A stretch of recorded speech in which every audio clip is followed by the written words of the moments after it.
बिस्मिल्लाहिर्रहमानिर्रहीम। अस्सलाम वालेकुम नाज़रीन, मैं हूँ आम शरी आरिफ हमीद भट्टी। वज़ीर आज़म पाकिस्तान इमरान खान पीडीएम कोई नुकसान नहीं कर सकी।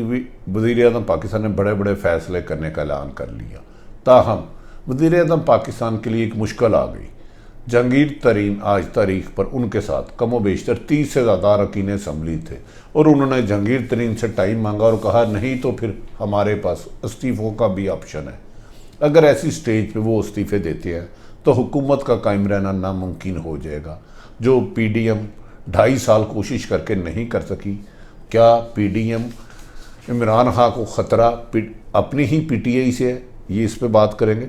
आज शहबाज शरीफ और हमजा शहबाज साहब की मुलाकात हुई, जिसमें कहा गया कि मरीम के बयानिए से गुरेज़ किया जाए, अदारों से टकराव से गुरेज़ किया जाए, ताहम जाती उमरा जो हुकूमत की तरफ है इस पे भी आईनी जंग लड़ी जाए। तीसरी तरफ वज़ीर इत्तलात फवाद चौधरी ने, राना सनाउल्लाह ने कल जो चीफ सेक्रेटरी और उनको बच्चों को धमकियाँ दी थी, सरकारी अफसरों को दी थी, उनके खिलाफ दहशतगर्दी एक्ट का मुकदमा दर्ज करने का आज टीवी पे बयान दिया है। अगर ये मुकदमा दर्ज होता है, क्या ये सच है कि सरकारी इदारों को अफसरान को ग्रेड 22 के चीफ सेक्रेटरी से लेकर सबको धमकियाँ देना, आप और आपके बच्चों ने भी यही रहना, हम आपको नहीं छोड़ेंगे। अगर राना सनाउल्लाह दहशतगर्दी एक्ट के तहत सरकारी अफसरों को खौफजदा करने में, धमकियाँ देने में 506 का पर्चा होता है, तो क्या वो राना सनाउल्लाह ईद अंदर गुजारेंगे या बाहर, ये हुकूमत फैसला करेगी। नाज़रीन, आप जानते हैं कि वज़ीर आज़म इमरान खान साहब जब से आए हैं एहतसाब का सिलसिला शुरू किया हुआ है, लेकिन बदकिस्मती है कि कुछ लोग कहते हैं कि अरबों रुपया रिकवर हुआ है, लेकिन मेरी इतलात के मुताबिक जितने बड़े सियासतदान साबिक वज़ीर आज़म सदर गिरफ़्तार हुआ, किसी से एक पैनी गिरफ़्तार नहीं हुआ। अगर नीचे हुआ है तो इन्हें उनको डिटेल आवाम को बतानी चाहिए, ताकि हम उन स्टोरियों पे काम करके हक़ाइक़ आप तक लाए। क्या वजह है कि वज़ीर आज़म ईमानदार भी हैं, बैरून मुल्क उन्होंने प्रॉपर्टी भी कोई नहीं बनाई, ना उनकी ऐसी कोई इतला आई है, लेकिन नताइज नहीं आते। उसमें कुछ लोग सियासतदान, जो सीनियर सियासतदान हैं, जिन्होंने इमरान खान साहब के साथ मिल के पीटीआई बनाई थी, वो कहते हैं कि दरअसल इमरान खान बड़ा अज़म लेके 22 साल पहले चले, लेकिन जब हुकूमत बनाई तो उसमें इधर उधर से लोग आ गए। कुछ जनूबी पंजाब के लोगों ने महाज बना के शिरकत की, कोई इत्तेहादी जमात बनाए, कुछ इलेक्टेबल को लिया, जिसकी वजह से वो वज़ीर आज़म पाकिस्तान को खुलकर खेलने का मौका नहीं दे रहे। अब वज़ीर आज़म सोच रहे हैं कि आखिरी इनिंग्स खुलकर खेलें और करप्ट माफिया का ख़ात्मा करें, लेकिन इसके लिए उन्हें सख्त मुश्किलात का सामना करना पड़ा है।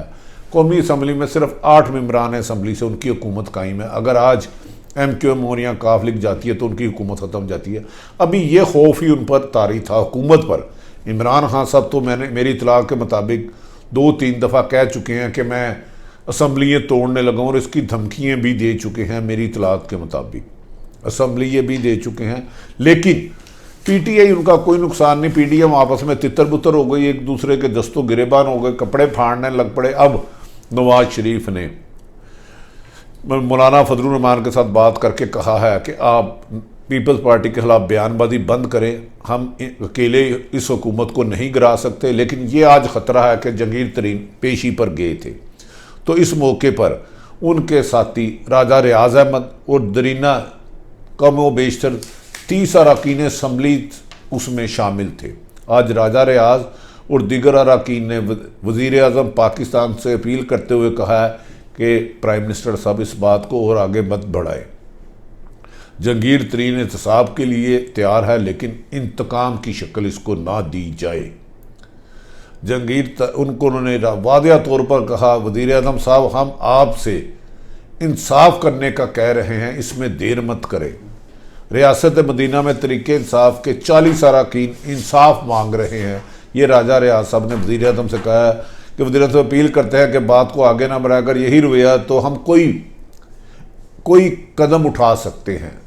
उनकी मुराद थी इस्तीफ़े दे सकते हैं। अगर वज़ीर आज़म साहब जहांगीर तरीन के जो साथ 40 कमो बेशतर अरकान असम्बली हैं, जिसमें बुज़रा हैं, मशीर हैं, इस्तीफ़े देते हैं, तो हुकूमत का चलना बज़ाहिर आइनी माहिरीन के मुताबिक नामुमकिन है, क्योंकि अक्सरियत नहीं रह सकेगी, 172 वोट नहीं रह सकेंगे। इस मौके पर जहांगीर तरीन ने भी कहा कि हम हुकूमत से कोई रिलीफ नहीं मांग रहे, कोई मदद नहीं मांग रहे, ना ही हम कोई फेवर चाहते हैं, लेकिन हमारे साथ नाइंसाफ़ी बंद हो गई। इस मौके पर इसहाक अफगानी ने भी कहा, हम ब्लैकमेलर नहीं हैं, लेकिन अगर हमारी ना सुनी गई तो हम रहेंगे पीटीआई के साथ, लेकिन अपनी रुकन असम्बली से इस्तीफ़ा दे देंगे। आज ना इंसाफ है ना ईमानदारी है, चंद दिन दे दे, हम फिर सब सामने ले आएंगे। ये इसहाक अफगानी ने आज वादिया तौर पर पहली दफ़ा पीटीआई के नाराज़ अरकान ने हुकूमत से मुखातिब इंसाफ की तलब के लिए कहा है कि हमें इंतहाई कदम की तरफ ना ले जाए। वज़ीर आज़म पाकिस्तान को सोचना होगा। यकीनन वो किसी को एनआरओ नहीं देते, ना देना चाहिए, लेकिन अगर उनके पार्टी के लोग उनसे कोई मुतालबा कर रहे हैं तो उनके मुतालबा जायज़ हैं, तो सुनने में कोई हर्ज नहीं। याद रखें, ज़िद और हट धर्मी से हुकूमतें नहीं चलती, हिकमत अमली चलती है। जंगीर तरीन के घर की हमायती घर की बैठक में बहुत ज़्यादा अहम अमल हुआ और उन्होंने कहा कि वज़ीर आज़म पाकिस्तान हमें बहुत ज़्यादा इग्नोर कर रहे हैं, जिसका मुस्तकबिल में 21 अप्रैल को इजलास तलब कर लिया है। दोबारा कहा जा रहा है इसमें 45 से ज़्यादा लोग शामिल होंगे और कोई बड़ा फैसला कर सकते हैं।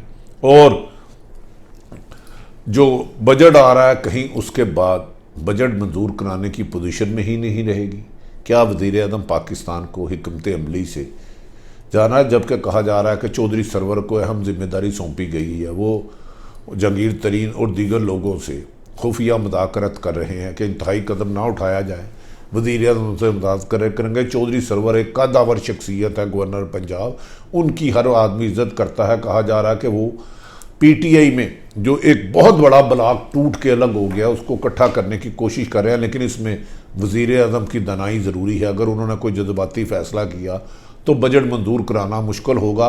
एनआरओ उन्होंने ना किसी को दिया ना देना चाहिए, लेकिन इंतकामी कार्रवाई कोई कर रहा है तो मेरा ख्याल है उसकी बात सुनकर हुकूमत को बचाया जा सकता है। उन्होंने ये भी कहा जंगीर तरीन ने कि मुझ पर बेबुनियाद मुकदमात बना रहे हैं। बात सट्टे की हो रही थी, चीनी स्टॉक करने की हो रही थी, और मुकदमात मनी लॉन्ड्रिंग के बन रहे हैं। जो केस नवाज शरीफ दौर में भी मेरे खिलाफ नहीं किए, वो अब किए जा रहे हैं। 1.25 साल से वज़ीर आज़म हाउस उन्होंने कहा मैं नहीं गया, ना मुझे कोई मदद की ज़रूरत है। मुझे नहीं मालूम कि ऐसा कौन कर रहा है और कौन करवा रहा है। मैं वज़ीर आज़म इमरान खान से ही गुजारिश करता हूँ कि सिर्फ़ और सिर्फ इंसाफ के तकाज़े पूरे किए जाए। जंगीर तरीन को कोई फेवर नहीं चाहिए, लेकिन इंतकामी कार्रवाई को रोका जाए। उन्होंने कहा मैं इनकम टैक्स देता हूँ, माली मामलात में शफाफ हूँ। और कहा जाता है, गैर जानिबदार हल्के कहते हैं कि शुगर मिलों में सबसे ज़्यादा बेहतर किरदार जंगीर तरीन का है, जो किसान को वक्त पर पैसे अदा करते हैं। और जंगीर तरीन की अबूरी ज़मानत 3 मई तक में इसमें तोसी कर दी गई है। क्या FIA उनके खिलाफ 4 मरतब करके आइंदा उनकी मुखालफत करेगी या नहीं करेगी, ये तो वक्त बताएगा। लेकिन जंगीर तरीन ने कहा है कि वज़ीर आज़म को कुछ लोग गुमराह कर रहे हैं, उन्हें चाहिए कि गुमराह करने से बाद आ जाए ईद के बाद, वरना गड़बड़ हो सकती है। सब ठीक हो जाएगा। राना सनाउल्लाह के गिर्द भी घेरा तंग कर दिया गया है। फवाद चौधरी आज जो मिनिस्टर इन्फॉर्मेशन है, उन्होंने कहा कि राना सनाउल्लाह ने आइन और कानून के मुनाफी बयान दिया है और सरकारी इदारों को धमकियाँ दी हैं। उनके खिलाफ 506 धमकियों का कार्य सरकार में मुदाखलत का मुकदमा दर्ज होता है। याद रखे कि इससे पहले भी राना सनाउल्लाह पर संगीन इल्ज़ामात लगे हैं। अगर हुकूमत ये मुकदमा रियासत के फवाद चौधरी के मुताबिक राना सनाउल्लाह ने रियासत के ख़िलाफ़ बगावत की है, सरकारी काम में मुदाखलत में गद्दारी के तक चाह रहे हैं, हम इनके खिलाफ मुकदमा दर्ज करते हैं। क्या अगर हुकूमत राना सनाउल्लाह के ख़िलाफ़ मुकदमा दर्ज करती है तो राना सनाउल्लाह की जेल में गुजरेगी या बयानात वो वापस लेंगे, ये फ़ैसला अब राना सनाउल्लाह साहब को करना है। मौलाना फजलुर रहमान और नवाज शरीफ की मुलाकात में फिर मिन्नतें तल्ले हुई और कहा गया कि अल्लाह के वास्ता है कि पीपल्स पार्टी को साथ रखें, इसके बगैर हमारी कोई हैसियत नहीं रहेगी, ना नून लीग की हैसियत रहेगी, ना मौलाना फजल PDM की पीपल्स पार्टी को साथ मिलाएं। जबकि जाती इन दोनों के राब्ते में मौलाना और नवाज शरीफ के तरीके लब्बैक के कारकुनों को भरपूर सपोर्ट, माली और हर लिहाज से सपोर्ट करने की हदायत की गई है ताकि मजहबी कार्ड खेला जा सके। इस सिलसिले में मरियम नवाज ने भी अपनी पार्टी के लोगों का कहा है कि तरीके लब्बैक के लोगों की हर मुमकिन माली और दीगर मदद करे ताकि ये मूवमेंट हुकूमत के ख़िलाफ़ जो चल रही है वो ठंडी ना हो सके। नाज़रीन, मजहबी जमातों को और सियासी जमातों को एहतजाज का, पुरअमन एहतजाज का हक़ है, लेकिन खुदारा पुरतशद्दुद एहतजाज ना करें। पाकिस्तान हमारा है, हम पाकिस्तान हैं। दूसरी तरफ कहा जा रहा है कि मरीम नवाज़ आइंदा चंद दिनों में कराची जाएंगी और हो सकता है इस दौरान वो कोशिश करेंगी कि बिलावल भुट्टो से मुलाकात हो। अगर बिलावल भुट्टो से मरीम नवाज़ की मुलाकात नहीं होती तो वो फिर हो सकता है जज्बाती होकर अपने वालिद नवाज शरीफ के मशवरे के बरक्स बिलावल भुट्टो पर, पीपल्स पार्टी पर सियासी हमले करें, जिसे कि खुद मियाँ नवाज शरीफ साहब कह रहे हैं कि PDM PTI के बगैर ज़ीरो, पीपल्स पार्टी के बगैर ज़ीरो है। वज़ीर आज़म ने अपोजिशन को नाकाम कर दिया, लेकिन बदकिस्मती कि खुद उनकी अपनी जमात में बहुत बड़ी अपोजिशन हो गई। दूसरी तरफ शहबाज शरीफ की रिहाई, जो ज़मानत की ख़बरें आई थी वो हकीकत नहीं निकली। शहबाज शरीफ की अब रिहाई मुमकिन नहीं रही। एक जज साहब ने उन्हें ज़मानत दी और कहा कि मैंने दूसरे जज साहब से मशावरत किया, जबकि दूसरे जज ने वाज़ेह तौर पर कह दिया मुझसे मशावरत नहीं की गई। बाद आइनी माहिरीन इस सिलसिले में कह रहे हैं अब ये केस रेफरी नहीं, एक नया बेंच बनेगा। क्या शहबाज शरीफ साहब की अब रिहाई अंपायर जज की बजाय कानूनी माहिरीन के मुताबिक ईद के बाद होगी? नया बेंच सुनेगा, नया बेंच तश्कील दे दिया गया। क्या नया बेंच? जबकि सुप्रीम कोर्ट के 5 रुकनी बेंच की वादिया हदायत है कि नैब केसेस में बेल ना दी जाए तावक्त कि बहुत बड़ी रीज़न ना हो। अगर शहबाज शरीफ अब रिहा नहीं होते, सरफराज डोगर और मौजूदा जज असद साहब के, क्या शहबाज शरीफ आइंदा बेल में उनके लिए मुश्किलात होंगी? बज़ाहिर उनकी बेल मनसूख हो चुकी है। रेफरी जज के पास जाएगा या नया पैनल सुनेगा? आने वाले दिनों में सियासी हालात, हुकूमत और अपोजिशन दोनों में गर्मा गर्मी है।